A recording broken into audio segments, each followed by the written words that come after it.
Ja, hjertelig velkommen tilbake, kjære internett, til Karl spiller fortsatt Clouded Heart. If you're just joining us, så er Clouded Heart et spill som jeg har laget da jeg var ung. Da jeg var 17 år, for å være helt nøyaktig. Oi, Mimic. Som tatt rett ut av Final Fantasy. Rett og slett. Men ja, dette er også et spill jeg lagde i gamle dager, og nå spiller jeg det da gjennom for dere på internett. Og hvis du ikke er helt ny og har fulgt med en stund, så sier jeg tusen takk for det. Da er jeg glad i deg, vet du, hvis du følger med på... Hvis du fortsatt følger med etter hvor mange episoder er det nå? 11-12? Jeg har mistet litt tellinga, for jeg driver og spiller inn etter hverandre og sånt, så det er, ja. Skjønner ikke greia, men ja, hvis du fortsatt følger med, så er jeg veldig takknemlig for det. Da er du en kjernekar. Ja, vi driter oss på de der. Og jeg synes du skal gå ut og kjøpe deg noe fint. Fordi det, ja, du får lov. Du får lov av meg. Du kjøper deg noe fint. Du har blitt meg, vet du. Så jeg kan jo se hvor godt jeg kjenner mitt eget spill. Det vil si, jeg visste vel egentlig at det var blindvei, men jeg trodde kanskje det var en skattekiste der, men det hadde jeg ikke gjort da. Så det var visst rett og slett bare en blindvei. Bortkastet tid. Ikke mer, ikke mindre. Skal vi se, men her oppe mener jeg det skal være noe. Der er det, vet du. Det er en skattekiste. Fy fader. Healing tea. Det er artig at ikke noen har gått den veien og hentet den skattekista før. Det er flaks. Ja, han har slåss mot allerede, så vi driter i han. Nå burde jeg jo egentlig ja, gjøre som jeg sier og ikke som jeg gjør, for jeg løper jo fra ganske mange slåsskamper nå, og det er egentlig bare for YouTube sin skyld, men jeg anbefaler egentlig å slåss mer enn jeg gjør, sånn i tilfelle det kommer en vanskelig boss og sånn. Så ja, ok, vi tar de her da. De er ikke så vanskelig å banke. Nå har vi jo et fullt lag, fordi i forrige episode så fikk vi Scarlett på laget. Hun ble vår venn, og det er jo hyggelig. Det er veldig hyggelig. Hun er jo ganske tøff. Litt sånn badass dame, og det trenger vi på laget. Nå er jo Catherine også litt badass, men på en litt annen måte. Litt annen måte. Scarlett er litt mer classy, føler jeg. Mer classy. Yeah! Vi er vel snart ferdig med den kampen her, vil jeg tro. Det er ikke det mest spennende hverken stedet eller fienden vi slåss mot nå. Sånn. Da var vi ferdig. Ja, ikke sant? Der har vi det problemet som jeg snakket om. At noen ganger så kan du gå ganske langt uten å slåss. Andre ganger så bare nei. Nå fikk vi, som dere kanskje la merke til, et steel blade. Og det er bra, så vi bytter fra katana til steel blade. Det er et våpen til Scarlett. Så det er flott. Det er ikke grenser for hvor gavmild jeg er i det spillet her. Det skal sies. Men det er ikke så lenge vi skal være i den sumpen her, for det er ikke så veldig hyggelig her. Jeg kan faktisk, det er vel ikke noe spoiler å si det, jeg har faktisk ikke engang laget en boss til det stedet her. Så det er faktisk, vi slipper å slåss mot en boss akkurat her.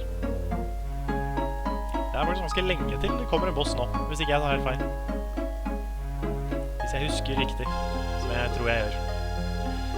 Jeg kan jo også nevne med en gang, siden det er noen som spør. Det er mange som etterlyser Skyrim, og det kommer mer Skyrim, håper jeg i hvert fall. Jeg er ganske sikker på at det kommer mer Skyrim, men jeg tenkte at jeg skulle komme til et veldig spesifikt punkt i Clouded Heart først. Vi er ikke i nærheten av halvveis ennå. Så ja. Når vi kommer dit, det er ikke så lenge til, ikke mange episoder, da tar vi en liten pause fra Clouded Heart og fortsetter på Skyrim. Så eventuelt, etter vi har spilt Skyrim litt, så er vi tilbake til Clouded Heart, og dere skjønner sikkert greia. Så sånn tenker jeg er planen. Og når jeg tar de pausene etter det kan dere få lov å være med litt og bestemme. Fordi, ja, litt sånn, hva dere har lyst til å se på. Om dere har lyst til å se mer Skyrim, så si det. Om dere har lyst til å se mer Clouded Heart, så si det. Om dere har lyst til å se mer Minecraft, så trenger dere ikke å si det. For det har jeg fått et par hundre kommentarer i inboxen min på nå. Så jeg vet at dere vil ha det. Men det kommer når det kommer, rett og slett. Og det er mange grunner til, men jeg kan ikke si noe om det, fordi det er litt hemmelig, og jeg føler for å være litt hemmelighetsfull. Så det. Men nå har vi møtt en fyr. Og hva er dette for en kar? Is this the guy we're looking for? These are not the droids you're looking for. It would appear so. Excuse me. Whip. What? Hello there. Why, it's been ages since I had guests. Sorry about that, friends. I must have dozed off for a bit. Kanskje han skal ha enda mer professorstemme? Enda litt mer? We apologize for barging in and disturbing you without an invitation, but... Oh, not at all. It's nice to have people visit every once in a while. So, how may I be of assistance? Actually, Where are my manners? No need to stand in that chilly doorway. Do come in. Can I get you anything? Tea, coffee, perhaps a carrot? Fresh from the garden. No thanks. We're really just here to discuss something. Alright, I hope I can be of some help. What is it? It's a crazy story, but... Exposition, fade to black and back to the normal colors. That's about it. I hope I didn't completely lose you on the way.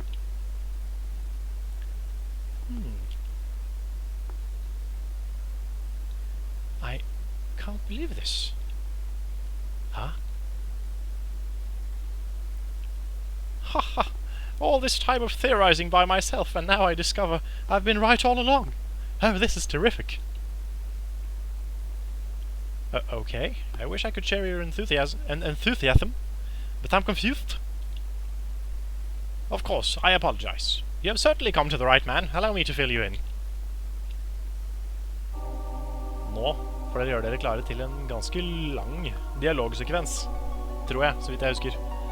You see, for a long time now I've suspected the existence of an otherworld of sorts.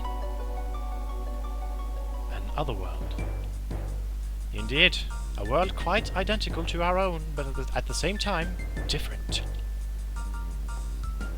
To be specific, that difference lies in certain pages of history. Pages of history? You mean past events from one world differ from those of the other? Precisely. Now, based on your story, I'm willing to bet all of my years of research that you two are indeed from this twin world. I think I get it, but wait. If they're identical, doesn't that mean everyone has a twin in another world? Blah blah blah. An alternate self? I believe so, yes. But that still doesn't explain why no one recognizes us here. Wouldn't everyone just mistake us for our twins? That I cannot answer. You'd think that would be the case, but... It is the only hole in my theory so far. But the only explanation I can think of is that they could have ended up somewhere else. Perhaps your other selves didn't grow up in Pangaea. Perhaps something happened that made you both choose a different path. I'm afraid I can only speculate. It's alright. This is so mind-bending, but thanks. Good to finally get some answers. Oh, the pleasure's all mine. I've been itching to share this knowledge for quite some time now. And you even confirmed my life work of a theory. You've proven that traveling between dimensions is possible. I wouldn't call it traveling, more like being thrown by force. Nå fikk jeg faktisk en melding på mobilen min. Den er populær. But this doesn't make sense. I get that you're a researcher, but how can you possibly know all of this? Ha! Didn't I tell? Oh dear, I got so carried away I forgot to introduce myself. The name is Kieran Elliot, last son of the great scientist Keith Elliot. What? Keith Elliot? He didn't by any chance pass away 14 years ago, did he? Why, he did. What's the matter? This can't be right. What is it? Wait. Keith Elliot was your grandfather. My God. What? It's true. I'm Catherine Elliot. Keith Elliot's granddaughter. That makes you your uncle. No kidding. Who'd have thought we'd run into your family here? This is too much. Not only did I have guests today, but one of them is my little niece. Huh. Your Uncle Kieran. I'm sorry to interrupt, but can the family reunion wait until a bit later? I believe you were about to explain something. Oh, of course. I apologize. Jeg ikke ferdig med å forklare ennå, da. Det er ganske mye som skal forklares. Now, where was I?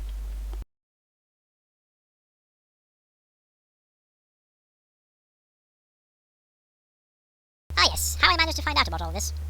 It's a long and complicated story, but please bear with me. Please bear with me, internet. Oh, Mega Man music. Of course. Anyways, you see, my father Keith was a man of curiosity, and many women. Ha, but that's beside the point. After helping restore his homeland of Meduna on the other side of the Great Sea, he longed for a quieter life. He wanted a place where he wasn't famous, where he could have all the time and space he needed to conduct his many radical experiments. He took his greatest creation yet, his airship, and flew over the ocean no normal ship could ever cross. Together with his best friend, who gave up Meduna's throne to explore a new land with his family, he made it here. He settled down here, in our country, and quickly gained quite a reputation for his knowledge and achievements. He solved riddles and mysteries that had eluded other scientists for centuries. He was our time's greatest genius. However, there was one nut he was never able to crack: the concepts and workings of time and space. He built contraptions that could send solid objects flying at incredible speeds, first breaking the speed of sound and then also the speed of light. His greatest eureka moment came when he saw an object shoot up into the sky before it had been launched. Thus, time and space became his great obsession towards the end of his life. Although I was not towards the end of the episode, so I prøver å fortsette. Eventually, he learned that with enough concentrated energy, it is indeed possible to, shall we say, create a rift in time. Perhaps even split the fabric of time in two. Being so thrilled with this, he even used this research to attempt to create a time machine. The project was, sadly, a failure. He theorized that the energy needed for it to work was stored in various hotspots around the planet, but he never found them. His machine, in the shape of a blue crystal necklace, never gained the ability to travel through time. He left it in his attic and never looked at it again, as he did with all of his failed experiments. But I'm certain now that it did have the unexpected ability to travel between two existing timelines. That will explain how you two got here.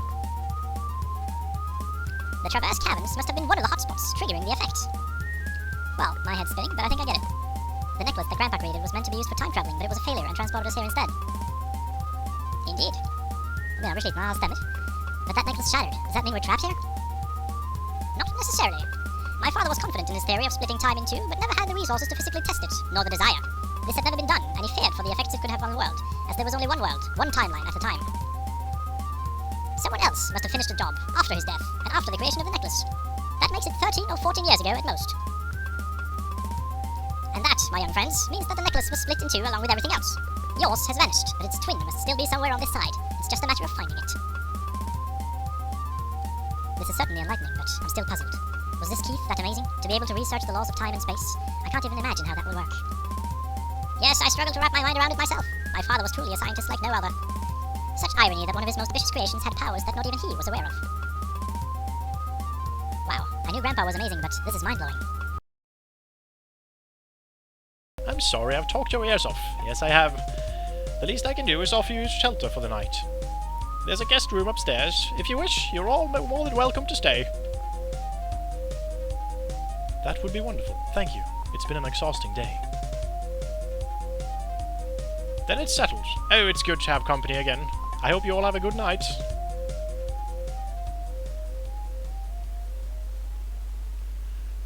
Det var kanskje nesten like slitsomt for dere å høre på som det var for meg å lese. Så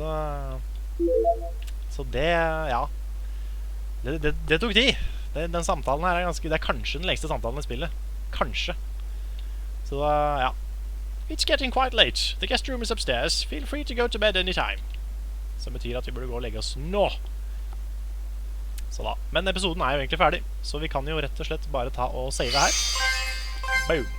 Og si at vi er ferdig for denne gang. Da takker jeg så mye for at dere ser på, og håper at dere fortsatt har lyst til å se på videre. Det blir ganske mye dialog i neste episode også, men det blir ikke fullt så mye, tror jeg. Så vi får bare se hvor langt vi kommer, tror jeg. Da sier jeg bare takk for meg, og ha det bra. Subscribe.